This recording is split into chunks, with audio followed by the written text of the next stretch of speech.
Welcome to Cheater Confessions. Let's get started with today's story. The night my marriage ended started in a steakhouse downtown. I remembered it clearly because Lindsay had been the one who suggested we go there. That alone felt strange. Over the past few months, she'd become distant. Most of the time, getting her to spend an evening with me felt like negotiating a business deal. But that night, she was unusually agreeable. When I arrived, she was already seated at a corner table.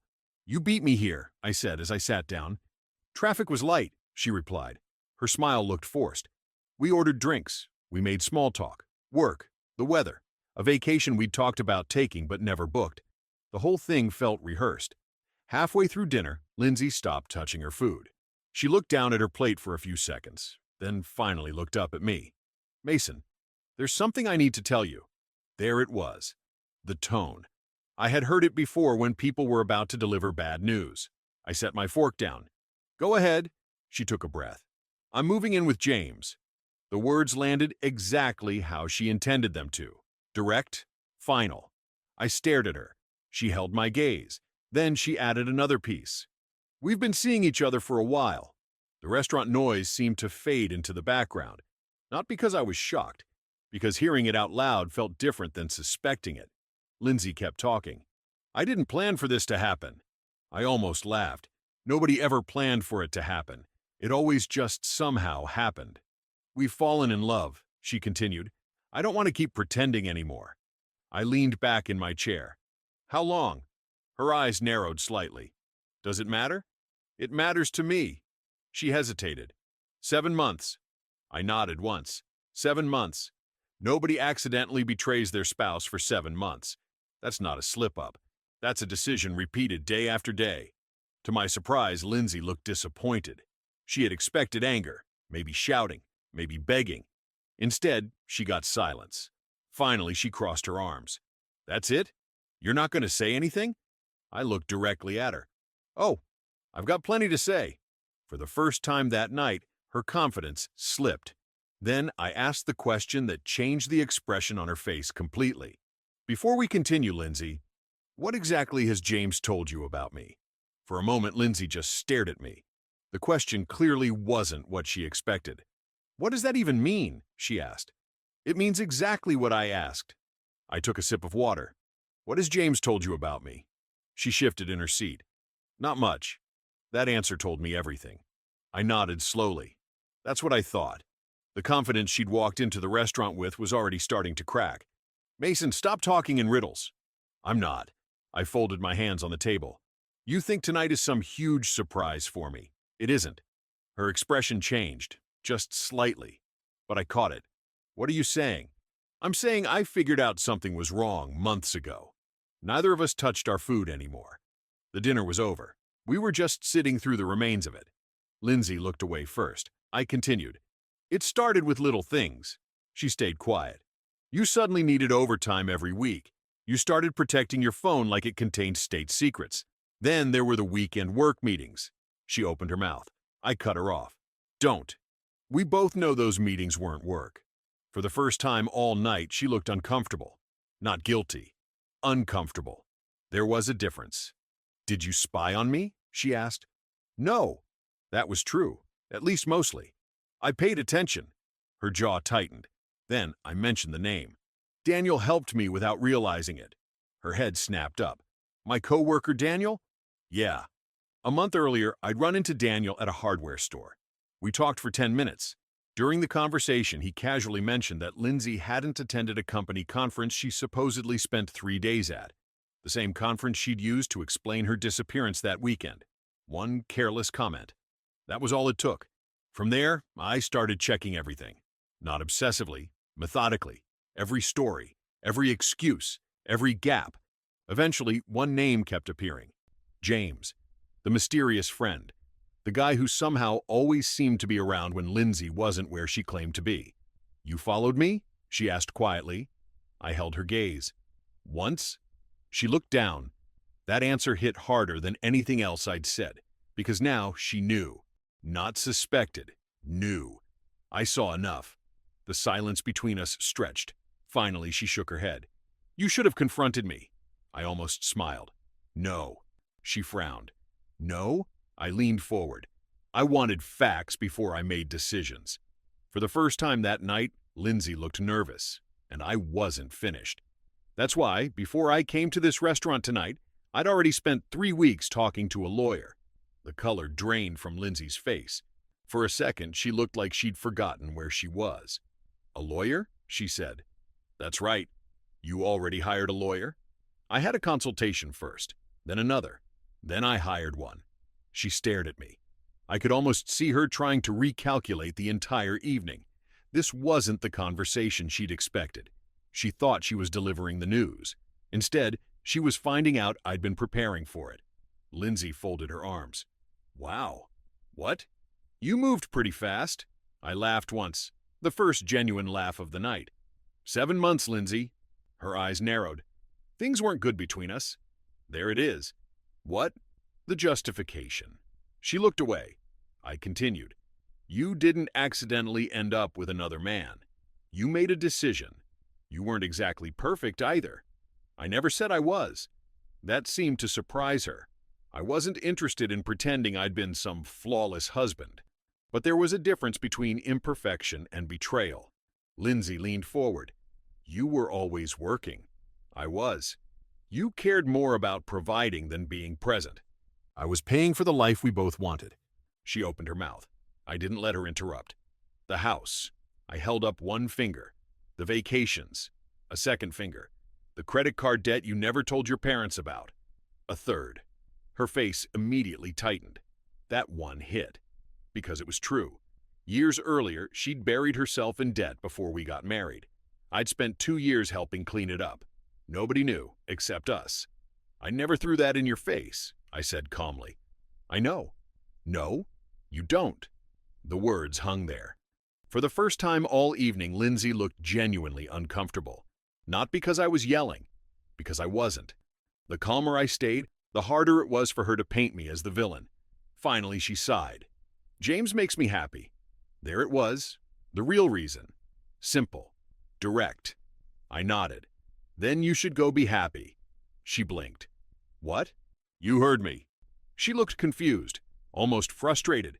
"You aren't even going to fight for us?" I looked at her for several seconds. Then I answered honestly. "No." That answer landed harder than anything else. She sat back in her chair. The confidence she'd brought into the restaurant was almost completely gone now. Then she asked the question that opened the door to the biggest mistake she'd made. "So that's it? You're just letting me go?" I looked directly into her eyes and finally gave her the reply that changed everything. "No, Lindsay." I paused. "I'm simply letting you live with your decision." Lindsay stared at me. For the first time that night, she didn't have a response ready. Her mouth opened slightly, but nothing came out. She looked away, then back at me. "What exactly does that mean?" "It means I'm not standing in your way." I reached into the inside pocket of my jacket and pulled out a thin envelope. I placed it on the table. Her eyes immediately dropped to it. "What is that?" "A copy of the separation agreement my attorney prepared." Her face went pale. "You brought divorce papers to dinner?" "I brought them because I expected this conversation." She looked at the envelope but didn't touch it. A few seconds passed. Then she laughed nervously. "This is ridiculous." "No. What's ridiculous is believing I would sit around and let someone else decide my future." The smile disappeared from her face. I kept going. "You made your choice. I made mine." Lindsay finally picked up the envelope. Her hands weren't as steady as they had been earlier. She flipped through a few pages.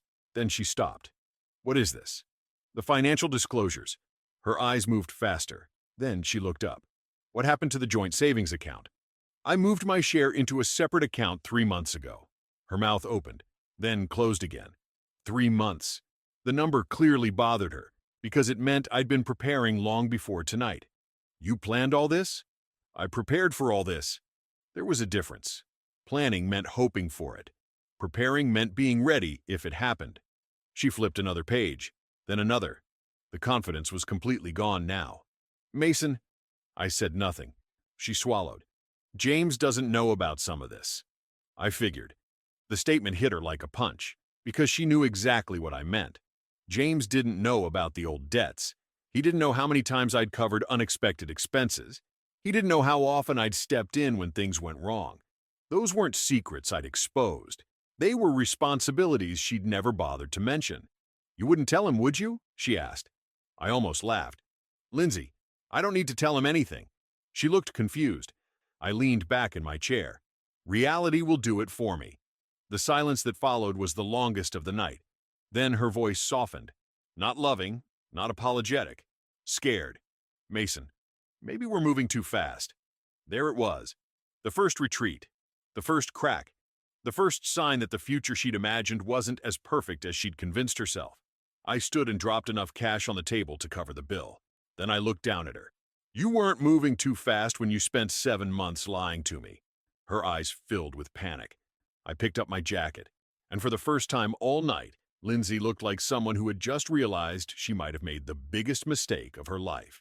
3 weeks after the restaurant, Lindsay moved out. There was no dramatic fight, no screaming match in the driveway, no last-minute attempt to save the marriage. She packed her things while I was at work, left her house key on the kitchen counter, and moved into James's apartment. By then, the divorce process was already moving forward. My attorney, Rebecca Turner, handled everything efficiently. "She's contesting a few items," Rebecca told me during one meeting. "Anything serious?" "No, mostly stalling." I nodded. "Keep moving." And we did. I wasn't interested in revenge. I was interested in closure. While Lindsay was building her new life, I focused on mine.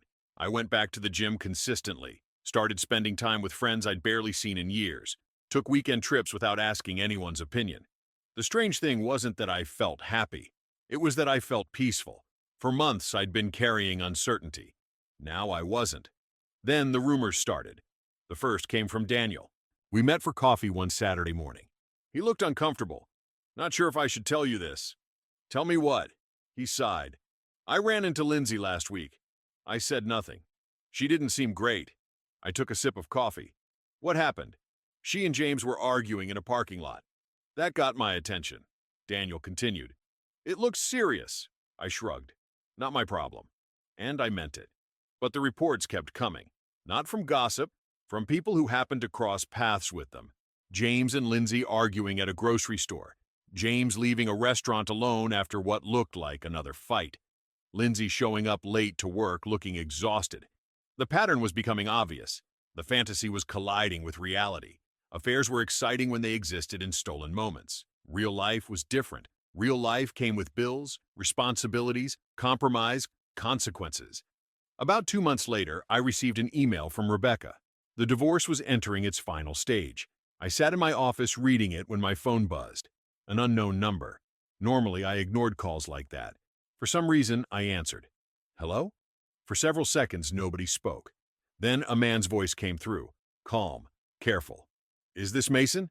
"It is." A pause followed. Then the voice said something I never expected to hear. "My name is James. I think we need to talk." I leaned back in my chair. Interesting. Very interesting. Because men like James usually avoided conversations like this, which meant something had changed. And whatever it was, it sounded serious. I almost ended the call right there. Not because I was angry, because I had no interest in becoming part of whatever problem James was dealing with. Still, curiosity got the better of me. "What do you want?" I asked. The line stayed quiet for a moment. Then James said, 10 minutes. That's all I'm asking." I checked the time. "Fine." We agreed to meet at a coffee shop near my office later that afternoon. When I arrived, James was already there. He looked different than I expected. Less confident, more tired. He stood when I approached. "Thanks for coming." I sat down. "You've got 10 minutes." James nodded. "Fair enough." For a few seconds, he seemed unsure how to start. Then he finally said it. "Lindsay hasn't been honest with me." I didn't react. He continued. "About a lot of things." "Okay." His jaw tightened. "I thought I knew what happened between you two." "Apparently not." He looked away, then back at me. "She told me the marriage was basically over before we got involved." I laughed once. That answer told me everything. Because it was predictable. James rubbed his forehead. "Then I started finding out other things." "What things?" "The debts, the financial issues, the arguments she said never happened." There it was. Reality. Showing up exactly on schedule. I leaned back. "And why are you telling me this?" He looked embarrassed. "Because I'm starting to think I got played too." For the first time during the conversation, I almost felt sorry for him. Almost. But not quite. Because regardless of what Lindsay had told him, he'd still chosen to get involved with a married woman. That wasn't my problem. I don't know what you want me to do, James. I don't want anything. Then we're done here. I stood up. James looked surprised. That's it? What were you expecting? He didn't answer, because there was no good answer. I left the coffee shop and got back to work. I assumed that was the end of it. I was wrong. 3 days later, another message appeared on my phone. This time it was from Lindsay. Just one sentence. Can we talk? Please. I stared at the screen for several seconds. Then I put the phone down. An hour later, another message arrived. I'm not asking for anything. I just need to talk to you. That one told me everything. People who weren't asking for anything usually wanted something. I thought about ignoring it. Instead, I sent a short reply. One meeting. Public place. 30 minutes. Nothing more. She agreed immediately. The next evening, I walked into the cafe we'd chosen. Lindsay was already sitting at a table near the window. The moment I saw her, I knew things with James were not going the way she'd planned. Lindsay looked nothing like the woman who had sat across from me at that restaurant a few months earlier. Back then, she had been confident, certain, completely convinced she was walking towards something better. Now she looked exhausted, not physically, mentally. The certainty was gone. I sat down across from her. You've got 30 minutes. She nodded slowly. Thank you for coming. I didn't answer. A waitress took our drink orders and walked away. Neither of us spoke until she was out of earshot. Finally, Lindsay took a breath. Things haven't gone the way I expected. There it was, straight to the point. Good. I preferred honesty. What happened? I asked. She looked down at the table. James and I fight all the time. I stayed silent. He says I wasn't honest with him. Were you? Her eyes lifted toward mine, then dropped again. That was answer enough. A few seconds passed. Then she said something that surprised me. He met someone else. I raised an eyebrow. Already? A bitter laugh escaped her. Apparently, the irony wasn't lost on either of us. The man she'd trusted enough to destroy a marriage for had done exactly what he did with her in the first place. Lindsay stared out the window. I guess I should have seen it coming. Probably. That answer made her wince. But I wasn't there to make her feel better. She looked back at me. Mason, I made a mistake. I had expected those words. What mattered was what came next. I know. Tears formed in her eyes. I wasn't thinking clearly. No. I thought I was unhappy. You were. She frowned. The answer confused her. I continued. Being unhappy doesn't justify what you did. The table fell silent again. Then she finally asked the real question. The one she'd been building toward since I arrived. Do you think there's any chance for us? There it was. The reason for the meeting. Not closure. Not conversation. Hope. I looked at her for several seconds. Then I answered honestly. No. The tears finally fell. Not dramatically. Just quietly. I've changed, she said. I believe you? She looked surprised. Then why? Because I changed too. That was the part she hadn't considered. While she'd been losing the fantasy she'd chased, I'd built a life that no longer included her. I stood up. Our 30 minutes were almost over. Mason, I stopped. She looked up at me. For the first time since I'd known her, there was no defensiveness, no excuses, no blame, just regret. And maybe that made it harder, but not hard enough. You said you were moving in with James, I said calmly. You made your choice that night. Then I picked up my jacket. And I made mine. I turned and walked away. This time, neither of us tried to stop the other. 6 months later, the divorce was officially finished. The final documents arrived on a Thursday morning. I signed them, sent them back to Rebecca Turner, and went on with my day. That was it. 7 years of marriage reduced to a stack of papers and a few signatures. Strangely, I didn't feel angry. I didn't feel victorious either. I just felt finished. For a long time, I thought closure would be some dramatic moment. It wasn't. It was ordinary. A normal Thursday. A completed process. A closed chapter. Life moved forward. My business was doing better than it had in years. I was training regularly again. I had reconnected with old friends. I was sleeping better, laughing more, living without constantly wondering what someone else was hiding from me. One evening, Daniel and I were having dinner when he asked a question. Do you ever think about her? I considered it. Sometimes. And I shrugged. I hope she figures things out. That answer surprised him. Maybe he expected bitterness, but carrying bitterness would have meant carrying her with me. I had no interest in doing that. Later that night, driving home, I passed the same restaurant where everything had started. The same place, the same entrance, the same corner windows. I remembered walking in that night thinking I was having dinner with my wife. Instead, I had walked into the end of my marriage. At the time, it felt like Lindsay had all the power. She was the one leaving. She was the one making decisions. She thought she was choosing a better future. But looking back, I realized something important. The moment she said, "I'm moving in with James," she believed she was taking control of her life. What she didn't understand was that choices have consequences, not punishments, consequences. She chose excitement over trust, fantasy over reality, and eventually reality collected its debt. As for me, I learned something that night too. Strength wasn't about yelling louder, it wasn't about revenge, and it definitely wasn't about begging someone to stay. Strength was being prepared to walk away when respect was gone. It was protecting your future instead of chasing someone who had already left. I pulled into my driveway and shut off the engine. For a moment, I sat there in silence. Then I smiled, because the truth was simple. Lindsay thought she was ending my future when she left me for James. In reality, she had given me a new one. And the calm reply that shocked her that night turned out to be true. She didn't lose everything when she walked away.